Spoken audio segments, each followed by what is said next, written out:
दिवंगत आमदार पी.एन. पाटील यांना आदरांजली वाहण्यासाठी सांगरूळमधील महादेव मंदिरात सर्वपक्षीय शोकसभेचं आयोजन करण्यात आलं होतं।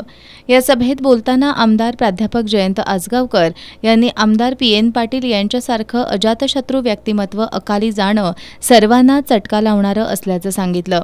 शिवसेना उद्धव बाळासाहेब ठाकरे पक्षाचे प्रशांत नाळे यांनी आमदार पी.एन. पाटील यांची पक्षनिष्ठा राजकारणात काम करणाऱ्या सर्वांना आदर्शवत असल्याचं सांगितलं।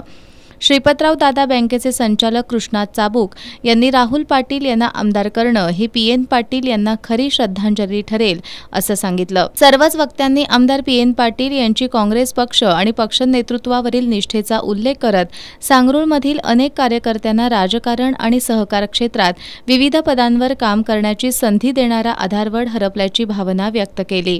यावेळी गोकुळचे संचालक बाळासाहेब खाडे, खंडोबा दूध संस्थेचे संस्थापक भगवानराव लोंढे, प्राध्यापक तुकाराम जंगम, सांगरूळ शिक्षण संस्थेचे संचालक बी.आर. नाळे, एस.एम. नाळे, बाळासाहेब निवृत्ती खाडे, महेश खाडे, नाना कासोटे, दत्तात्रय बोळावे, स्वाभिमानी शेतकरी संघटनेचे सुनील कापडे, दिलीप खाडे, राजाराम नाळे यांच्यासह दिवंगत आमदार पाटील यांच्या आठवणींना उजाळा दिला।